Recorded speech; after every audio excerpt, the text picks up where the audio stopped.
Dear people of grace, I wanted to send this out with my email that's coming out to you today as a video for those who prefer to watch it than to read it. But first, I want to take a minute and thank Brenda Morgan. Brenda from home stuffed over 400 envelopes for the mailing that's going out to the entire parish. So I want to give an enormous shout out to Brenda for all of her hard work. We find ourselves fully in the Christmas season now, and we are reminded of the ways that God comes to be born in us. I pray that you're well in these days that have an added poignancy when we look around us and see there's so many ways we have experienced God's love over this past year.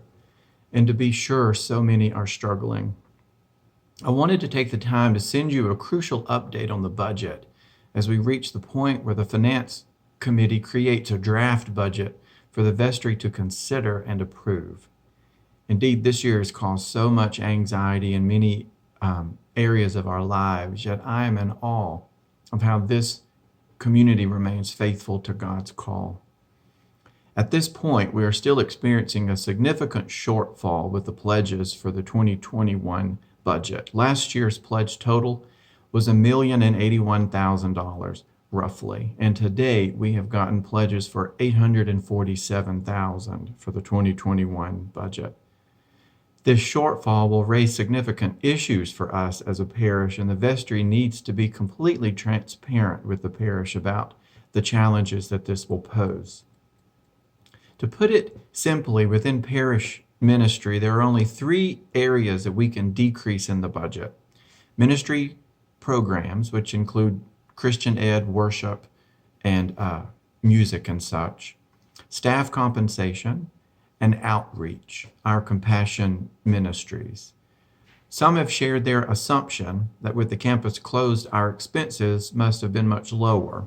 And while there were some cost savings, we are reminded that the ministry of the parish continues no matter what physical building the staff and the parishioners occupy.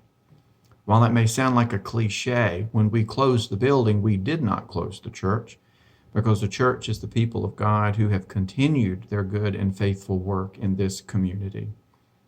In addition, while some expenses were down, we also lost a major portion of the loose plate offering from Sunday mornings. So some expenses decreased, even as one source of revenue decreased, leaving us in a situation where the pledges are absolutely essential for the budget for 2021. The reasons for the current decrease in pledges this year are many. Some have shared deep pastoral concerns with jobs and families that have led them to adjust their family budgets. Others have lost track of time and only need reminding. Others have shared their frustration in not being able to worship the way they always have, which has led them to decrease their pledges. As well, and this is important for us all to know, roughly 40% of the parishioners at Grace have never made a financial commitment to our shared ministry. Each of us has a story.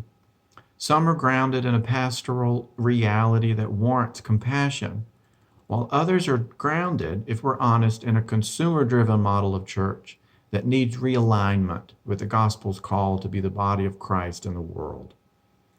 We truly find ourselves at a watershed moment when our understanding of what it means to, quote, be the church is evolving. We're being invited to step away from the model that views parishioners as a sort of customer base that pays to receive a religious product. We're being challenged to see the truth of our call to be the body of Christ in the world, to do what we can to support God's mission in a time of struggle, as we practice our prayers and seek to have our hearts transformed by the Spirit's presence. This seismic spiritual shift is the context for our starting the School for Christian Practice, which is a framework through which we can explore what active prayerful discipleship can look like today, given our current challenges.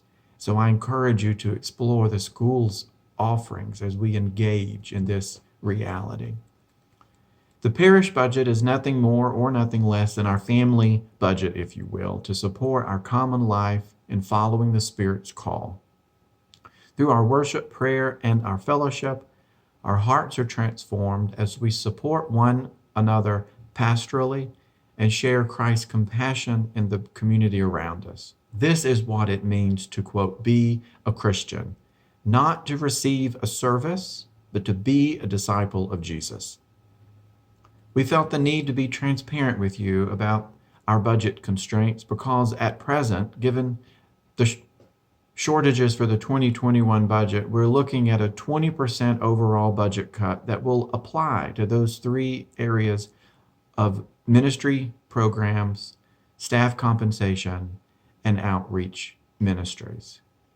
We'll have to figure out a way to allocate the budget cost among those three to spread them out as best as we can.